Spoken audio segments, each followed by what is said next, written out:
जय हिंद प्यारे साथियों, शिक्षा प्लेटफॉर्म के ऑनलाइन यूट्यूब चैनल पर आप सभी का स्वागत है। प्यारे साथियों, आज की हमारी क्लास यूपी पुलिस कांस्टेबल के प्रीवियस ईयर में पूछे गए जनरल सब्जेक्ट पर आधारित होगा। इसमें जीके जीएस से संबंधित पिछले वर्षों में अब तक जितने भी प्रश्न पूछे गए हैं उन सभी का टॉपिक वाइज हम लोग एनालिसिस कर रहे हैं और उसी को आगे बढ़ाएंगे। और आज का हमारा चैप्टर संविधान से संबंधित होगा। तो चलिए देर न करते हुए वीडियो को प्रारंभ करते हैं। और जो लोग नए हैं वह चैनल को सब्सक्राइब कर लें, क्योंकि हम इस पर प्रीवियस ईयर में जितने भी प्रश्न पूछे गए हैं उसी पर आधारित तैयारी करेंगे और उसी का एनालिसिस करेंगे। तो आइए आज का पहला प्रश्न शुरू करते हैं। तो शुरू करते हैं आज का हमारा पहला प्रश्न। प्यारे साथियों, आज का हमारा पहला प्रश्न होगा सबसे अधिक द्वीपों वाला। देखिए प्रश्न कर रहा है सबसे अधिक द्वीपों वाला संघीय क्षेत्र कौन सा है। तो इसमें से सबसे अधिक द्वीपों वाला संघीय क्षेत्र पूछ रहा है, तो इसका ऑप्शन डी हमारा सही हो जाएगा, ओस्लो। ओस्लो की बात करें तो यह सबसे अधिक द्वीपों वाला संघीय क्षेत्र है। ठीक है, देखिए सबसे अधिक द्वीपों वाला संघीय क्षेत्र ओस्लो है, जिसमें द्वीपों की संख्या कितनी है, 9 है। ओस्लो यूरोप महादेश में स्थित नॉर्वे देश की राजधानी है। नॉर्वे की राजधानी ओस्लो है, वहाँ का सबसे बड़ा शहर है।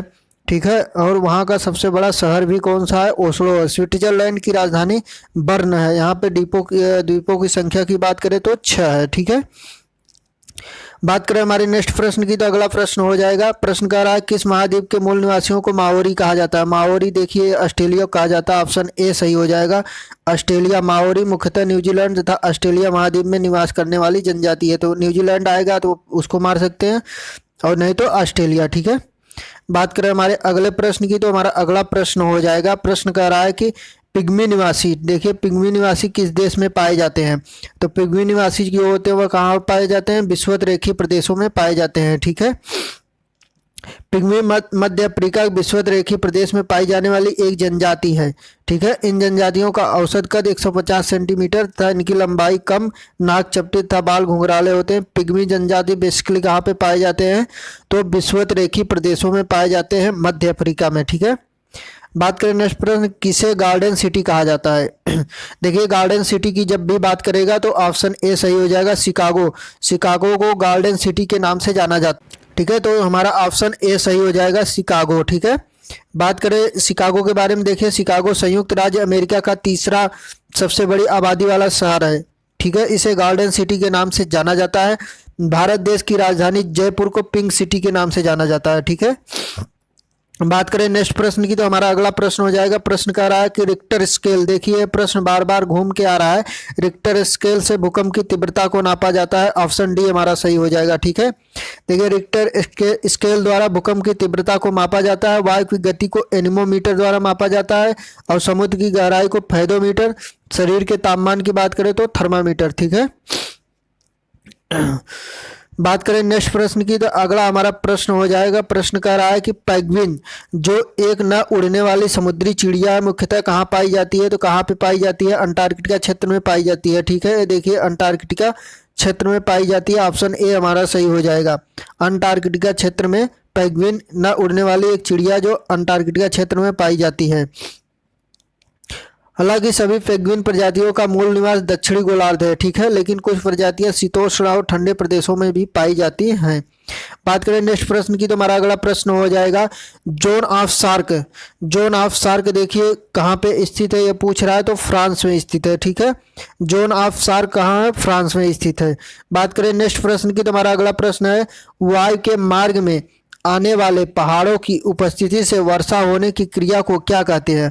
वायु के मार्ग में आने वाले पहाड़ों की उपस्थिति से जो वर्षा होती है उसको क्या कहा जाता है, तो उसे पर्वतीय वर्षा कहा जाता। देखिए ऑप्शन कौन सा सही, तो इस प्रश्न की अगर बात की जाए तो ऑप्शन बी हमारा सही हो जाएगा, पहाड़ों की उपस्थिति में पर्वतीय वर्षा होती है। ठीक है, देखिए इसका क्रम क्या है, तो जब नम हवा के रास्ते से में कोई पहाड़ आ जाता है तब नम हवा ऊपर उड़ जाती है, जिससे वह ठंडी हो जाती है। ठंडी होने के कारण इसमें सघन होता है जो जलवाष्प का रूप ले लेती है। यही जलवाष्प वर्षा के रूप में पृथ्वी पर आ जाता है। इस प्रकार होने वाली वर्षा को पर्वतीय वर्षा कहा जाता है। इसका मतलब है कि जब नम हवा के रास्ते में कोई पहाड़ आ जाता है तो नम हवा ऊपर उड़ जाती है, ठीक है। और इसके बाद वह ठंडी हो जाती है। ठंडी होने के बाद क्या होता है कि वह उसमें सघन होता है। संघनन होने के बाद वह जलवाष्प का रूप ले लेती है और पृथ्वी पर बरस जाता है, ठीक है, बारिश बनकर। बात करें नेक्स्ट प्रश्न की, जब पृथ्वी पूरब की तरफ घूमती है तो पूर्वी जगहों को स्थानीय समय क्या होगा? जब पृथ्वी पूरब की तरफ घूमती है तो पूर्वी जगहों का स्थानीय समय क्या होगा? ये प्रश्न यूपीएसआई 1999 में पूछा गया है। तो क्या होगा? पश्चिमी स्थानों के स्थानीय जगहों के पीछे, या फिर स्थानीय जगहों के आगे, या फिर पश्चिमी स्थानों के समान, या फिर इसमें से कोई नहीं। तो कौन सा सही हो जाएगा? तो बात करें ऑप्शन बी हमारा बिल्कुल सही हो जाएगा। पश्चिमी जगहों के स्थानीय जगहों से आगे हो जाता है। जब पृथ्वी पूरब की तरफ घूमती है तो पूर्वी जगहों का स्थानीय समय, जो पूर्व की दिशा का स्थानीय समय होता है, वह पश्चिमी स्थानों के स्थानीय जगहों से क्या होता है? ये आगे होता है। तो इधर प्लस हो जाता है, इधर माइनस के चलता है, ठीक है। बात करें नेक्स्ट प्रश्न की, तो विश्व का सबसे गहरी झील कौन सी है? विश्व का सबसे गहरी झील की बात करें तो बैकाल झील है। बैकाल झील कहाँ पर है? तो रूस के साइबेरिया में है, ठीक है। रूस के साइबेरिया में स्थित है बैकाल झील। इसकी गहराई की बात करें तो 1644 मीटर है। तथा मीठे पानी की सबसे बड़ी झील की बात करें तो इस झील को यूनेस्को ने विश्व की अनूठी प्राकृतिक विरासतों में शामिल किया है, ठीक है। बैकाल झील विश्व की सबसे गहरी झील है, ठीक है, मीठे पानी की। बात करें नेक्स्ट प्रश्न की, में नेक्स्ट प्रश्न हो जाएगा त्यानमेन स्क्वायर स्थान किससे संबंधित है? किससे संबंधित है? इस प्रश्न का सही उत्तर क्या होगा? इस प्रश्न का सही उत्तर हो जाएगा, नाम से ही पता चलता है, चीन से संबंधित है, ठीक है। बात करें नेक्स्ट प्रश्न, हमारा प्रश्न होगा कि हांगकांग चीन को कब सौंपा गया था? ठीक है, हांगकांग चीन को कब सौंपा गया था? इस बात का प्रश्न के सही उत्तर की बात की जाए तो देखिए हमारा सही उत्तर हो जाएगा ऑप्शन सी, ठीक है। ऑप्शन सी 1997 में हांगकांग चीन को सौंप दिया गया था, ठीक है। देखिए इसकी घटना की बात करें तो एक व्यापारिक बंदरगाह के रूप में आबाद होने के बाद हांगकांग 1942 में यूनाइटेड किंगडम का विशेष उपनिवेश बन गया था, ठीक है। 83-84 में चीन से आपसी वार्ता के बाद वर्ष 97 में क्या हुआ? हांगकांग को यूके ने चीन को हस्तांतरित कर दिया, ठीक है। बात करें नेक्स्ट की, अमेरिका की खोज किसने की थी? तो अमेरिका की खोज किसने की थी? तो कोलंबस ने की थी, ठीक है। अमेरिका की खोज कोलंबस ने की थी, वह भी इंडिया की खोज करने निकला था। अमेरिका की खोज 1492 में क्रिस्टोफर कोलंबस ने की थी। क्रिस्टोफर कोलंबस एक समुद्री नाविक था, तो खोजी यात्री था, ठीक है। यह स्पेन की रानी इसाबेला के खर्च पर भारत की खोज में निकला था, ठीक है, और अमेरिका के तट पर जाके पहुंच गया। बात करें नेक्स्ट प्रश्न की, तो अगला हमारा प्रश्न हो जाएगा। प्रश्न कह रहा है कि विश्व में सर्वाधिक बर्फ किस स्थान पर पाई जाती है? सर्वाधिक बर्फ देखिए अंटार्कटिका में, या ग्रीनलैंड, या फिर रूस, या फिर भारत, किस में पाई जाती है? तो अंटार्कटिका में सबसे ज्यादा बर्फ पाई जाती है, ठीक है। ऑप्शन ए हमारा बिल्कुल सही हो जाएगा। अगर बात करें कि कितनी बर्फ वहां पे है तो देखिए विश्व में सर्वाधिक बर्फ अंटार्कटिका में पाई जाती है। पृथ्वी के दक्षिण में स्थित महाद्वीप उच्च वेग वाले ठंडे तूफानों से भरा है। 140 वर्ग किलोमीटर में विस्तृत में इस महाद्वीप का 98% भाग सदैव बर्फ से ढका रहता है, ठीक है। बात करें नेक्स्ट प्रश्न की, तीस्ता नदी जल विवाद किसके मध्य है? सभी को पता है तीस्ता नदी जल विवाद भारत और बांग्लादेश के मध्य है, ठीक है। ऑप्शन बी हमारा सही हो जाएगा, भारत और बांग्लादेश के मध्य। देखिए इसकी कहानी अगर क्या है तो देखिए तीस्ता नदी भारत के सिक्किम राज्य से निकलकर पश्चिम बंगाल होते हुए बांग्लादेश की जमुना अर्थात ब्रह्मपुत्र नदी में मिल जाती है, ठीक है। सिक्किम के साथ उत्तरी पश्चिमी बंगाल के 5 जिलों के करीब 1 करोड़ लोग इस नदी पर खेती और अपनी जरूरतों के लिए निर्भर है, ठीक है। इस नदी के पानी से संबंधित विवाद भारत और बांग्लादेश के मध्य है, ठीक है। इसके बाद भारत का भूगोल शुरू होता है। अब देखिए भारत के भूगोल से जितने भी प्रश्न अब तक पूछे गए हैं उन सभी को एक एक करके देख लेते हैं। हमारा पहला प्रश्न हो जाएगा भारत के भूगोल से। प्रश्न कर रहा, भारत और अफगानिस्तान के द्वारा बनाए गए मैत्री बांध का नाम क्या है? जो मैत्री बांध भारत और अफगानिस्तान के बीच बनाया गया है उसका नाम, का सही उत्तर क्या होगा? सही उत्तर की बात की जाए अगर तो सलमाबाद हो जाएगा। ऑप्शन सी हमारा बिल्कुल सही हो जाएगा। सलमाबाद भारत और अफगानिस्तान के बीच बनाया गया है, ठीक है। बात करें हमारे नेक्स्ट प्रश्न की, तो अगला प्रश्न हो जाएगा, एक बार सलमा बांध के बारे में देख लेते हैं, इसकी कहानी क्या है। तो ठीक है, देखिए देखिए इसकी बात की जाए तो सलमा बांध को अफगान भारत मैत्री बांध भी कहा जाता है। ठीक है, इस बांध का निर्माण भारत के सहयोग से पश्चिमी हेरात में चिश्ते शरीफ जिले के हेरात नदी पर बनाया गया, जो ईरान सीमा के नजदीक है। ठीक है, जून 2016 में भारत के प्रधानमंत्री नरेंद्र मोदी तथा अफगानिस्तान के राष्ट्रपति अशरफ गनी ने इसका उद्घाटन किया। 1700 करोड़ रुपए की लागत से तैयार इस परियोजना का अफगानिस्तान के हेरात प्रांत से लगभग 75,000 हेक्टेयर भूमि की सिंचित होती है तथा 42 मेगावाट क्षमता की बिजली भी क्या होती है, उत्पन्न होती है। ठीक है, बात करें नेक्स्ट प्रश्न की, गारो पहाड़ियां कहाँ स्थित है। गारो पहाड़ियों की बात की जाए तो मेघालय में स्थित है। गारो, खासी, जयंतिया तीनों मेघालय में। ठीक है, देखिए गारो पहाड़ियां मेघालय में स्थित है। मेघालय में रहने वालों को गारो, खासी और जयंतिया जनजाति के नाम से जाना जाता है, इसे हमने अभी बताया।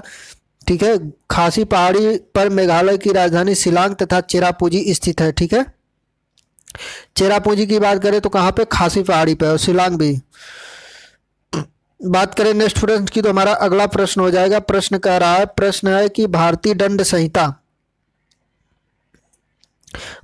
दंड संहिता का समुद्र में क्षेत्राधिकार तक फैला हुआ 8 समुद्री मील या फिर 8 मील या फिर 2 ऑप्शन और देख लेते हैं। तो एक ऑप्शन है कि 12 समुद्री मील फैला या फिर 12 मील फैला हुआ। तो देखिए सभी को पता है कि ऑप्शन सी हमारा सही हो जाएगा। समुद्र की बात की जाए तो 12 समुद्री मील फैला हुआ है। ठीक है, देखिए भारतीय दंड संहिता का समुद्र में क्षेत्राधिकार 12 समुद्री मील तक फैला हुआ है। समुद्री सीमा से कटे फटे तट को सीधा करते हुए एक आधार रेखा खींची जाती है और इस आधार पर रेखा को 12 समुद्री मील देश का प्रादेशिक क्षेत्र कहा जाता है। ठीक है, बात कर लें हमारे अगले प्रश्न की, तो अगला प्रश्न हमारा कह रहा है कि निम्न राज्यों में से किस राज्य का भारत में जूट उत्पादन का प्रतिशत ज्यादा है। तो ऑप्शन डी सही हो जाएगा, पश्चिम बंगाल। ठीक है, पश्चिम बंगाल में जूट परसेंट निर्माण का जूट उत्पादन सबसे ज्यादा होता है। लगभग बात की जाए तो यह भारत विश्व का 35% जूट के सामानों का निर्माण करता है। ठीक है, बात करें हमारा अगला प्रश्न, किस भारतीय पर्वत को ब्लू माउंटेन कहा जाता है। देखिए जब ब्लू माउंटेन की बात की जाए तो ब्लू माउंटेन किसको कहा जाता है, तो फंगपुई पर्वत है।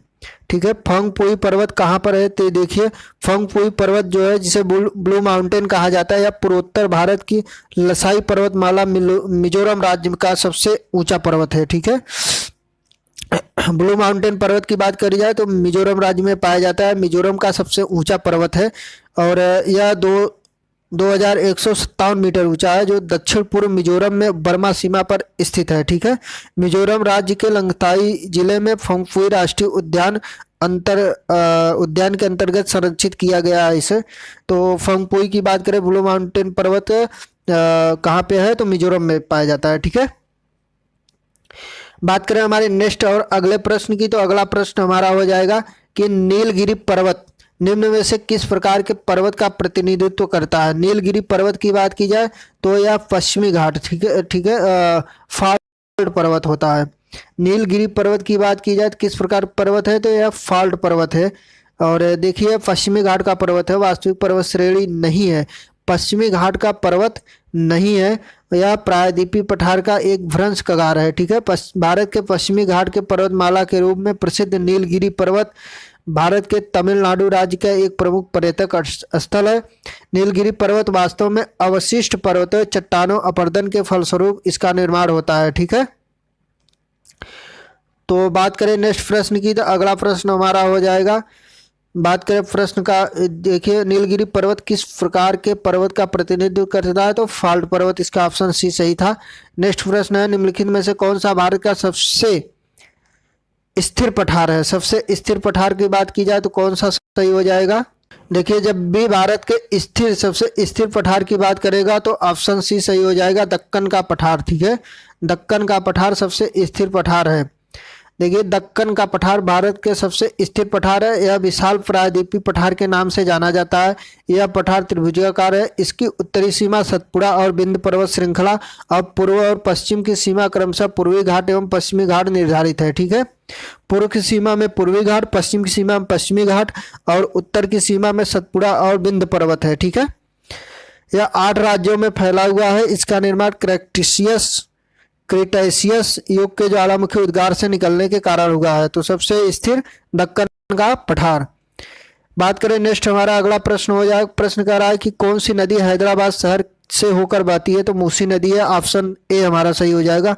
मूसी नदी के किनारे हैदराबाद स्थित है। ठीक है, बात करें नेक्स्ट प्रश्न की। अगला प्रश्न है, हर राज्य का सर्वोच्च रैंकिंग भारतीय वन सेवा जिसको IFS अधिकारी कौन होता है।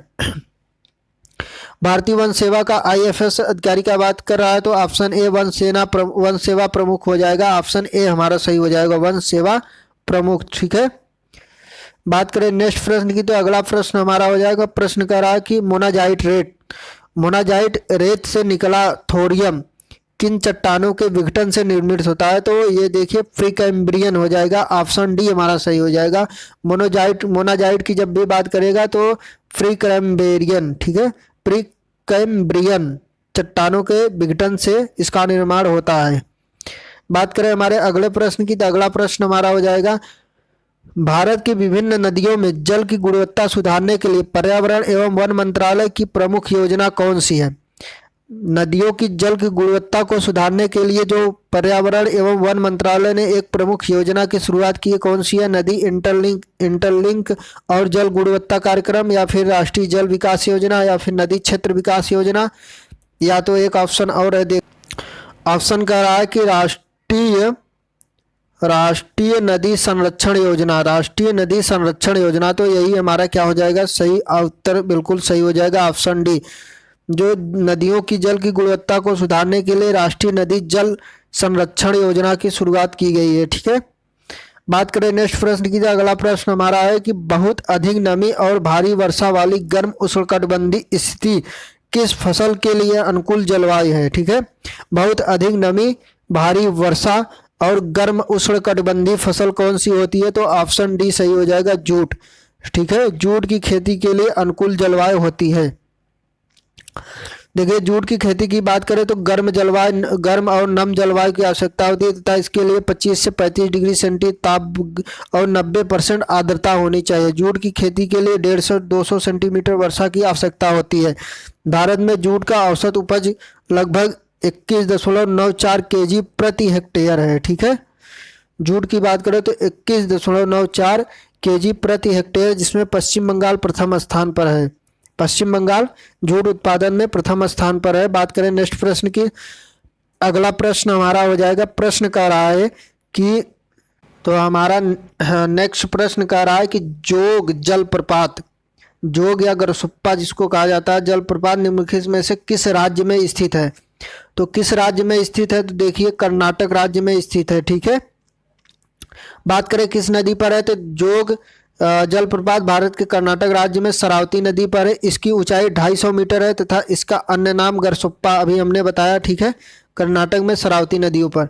बात करें जरावा किस क्षेत्र के आदिवासियों की एक जाति है। जरावा की बात की जाए तो जरावा देखिए अंडमान निकोबार की एक जनजाति है। ठीक है, अंडमान निकोबार जरावा भारत के अंडमान निकोबार के एक द्वीप समूह की एक प्रमुख जनजाति है। इस जनजाति का संबंध नेग्रिटो समुदाय की जनजाति से है।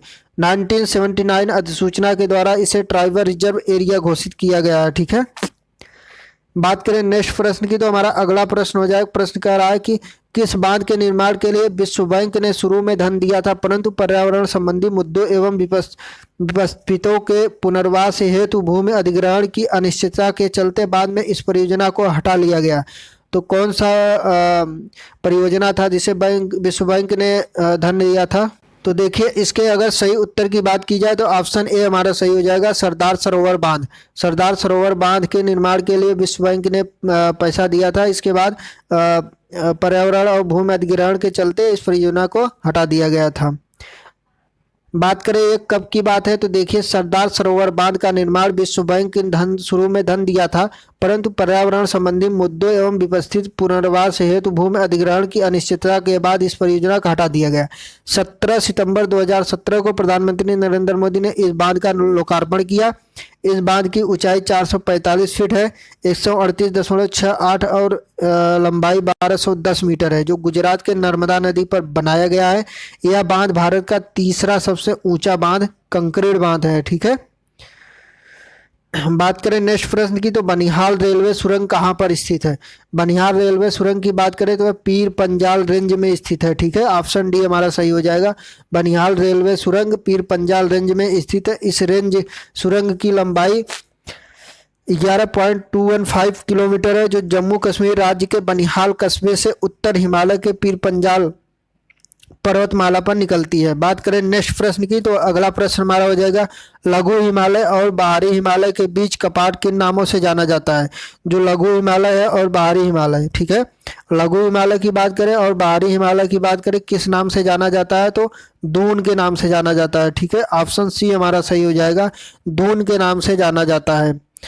बात करें नेक्स्ट प्रश्न की, तो अगला प्रश्न हो जाएगा किसको ऊर्जा के अच्छे स्रोतों के रूप में वर्गीकृत किया गया है।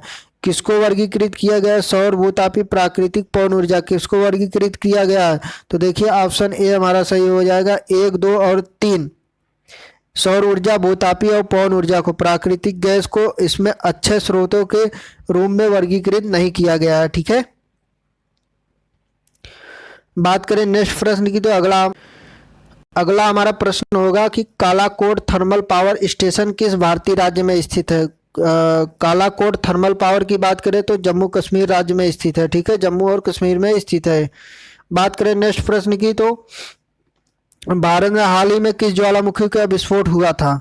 हाल ही में भारत में किस ज्वालामुखी में विस्फोट हुआ था, तो देखिए किस में हुआ था, तो ऑप्शन डी बैरनदीप, यही एकमात्र सक्रिय ज्वालामुखी है जो भारत के अंडमान निकोबार में स्थित है। बात करें नेक्स्ट प्रश्न की, तो भारत में निम्नलिखित में से कौन सा राज्य सिलिमनाइट का सबसे बड़ा उत्पादक है। सबसे बड़ा उत्पादक सिलिमनाइट का है तो कौन सा है, केरल। ठीक है, ऑप्शन सी हमारा सही हो जाएगा, केरल सबसे बड़ा उत्पादक है। बात करें नेक्स्ट प्रश्न की, तो अगला प्रश्न हमारा है भारत के निम्नलिखित राज्यों में से किसमें भारत पाकिस्तान सीमा पार करने वाली एकमात्र सड़क स्थित है। किस राज्य में एकमात्र सड़क स्थित है, तो देखिए ऑप्शन ए पंजाब में। ठीक है, पंजाब राज्य में स्थित है सड़क, जो यह कहाँ से होती है, तो बाघा बॉर्डर से होकर जाती है। ठीक है, बात करें नेक्स्ट, तो भारत के किस राज्य में जंगल का सबसे अधिक क्षेत्रफल फैला हुआ है। भारतीय राज्य में जंगल सबसे ज्यादा किसमें है, इसकी बात कर रहा है, तो देखिए ऑप्शन कौन सा सही हो जाएगा, तो देखिए इसका सही उत्तर की बात करें तो ऑप्शन सी सही हो जाएगा, अरुणाचल प्रदेश। ठीक है, अरुणाचल प्रदेश में सबसे अधिक जंगल क्षेत्र का विस्तार है। देखिए भारतीय वन रिपोर्ट 2017 के अनुसार सर्वाधिक वन क्षेत्र मध्य प्रदेश में 7,74,414 वर्ग किलोमीटर है, जबकि दूसरे स्थान पर और तीसरे स्थान पर अरुणाचल प्रदेश और छत्तीसगढ़ है। ठीक है, तो इस प्रकार से इस प्रश्न का सही उत्तर क्या होगा, अरुणाचल। क्यों होगा, क्योंकि मध्य प्रदेश ऑप्शन में दिया नहीं हुआ है। ठीक है, बात करें नेक्स्ट प्रश्न की, तो अगला हमारा प्रश्न हो जाएगा निम्नलिखित में से, प्रश्न कर रहा है कि निम्नलिखित में से कौन सी श्रृंखला एक छोर पर लद्दाख को कश्मीर की घाटी और चिनाब नदी से अलग करती है। कौन सी ऐसी श्रृंखला है जो लद्दाख को कश्मीर की घाटी और चिनाब नदी से अलग करती है और हिमाचल प्रदेश क्षेत्र में स्पीति से किन्नौर को अलग करती है, तो कौन सी श्रृंखला ऐसी है, तो ऑप्शन सी सही हो जाएगा, जास्कर श्रृंखला। ठीक है, जास्कर श्रृंखला जो है वह भारत के कहाँ से, लद्दाख को कश्मीर की घाटी चिनाब से अलग करती है, हिमाचल प्रदेश को स्पीति से किन्नौर को अलग करती है। बात करें नेक्स्ट और अंतिम प्रश्न की, तो हमारा आज का अंतिम प्रश्न हो जाएगा हिमालय के पंगाउस दर्रा मिलाता है, किसको मिलाता है, तो देखिए इसका ऑप्शन डी सही हो जाएगा, अरुणाचल प्रदेश को म्यांमार से मिलाता है। हिमालय के पंगसाउ दर्रा अरुणाचल प्रदेश को म्यांमार से मिलाता है। इस प्रकार हमारा आज का सेशन यहीं पे समाप्त होता है। जय हिंद।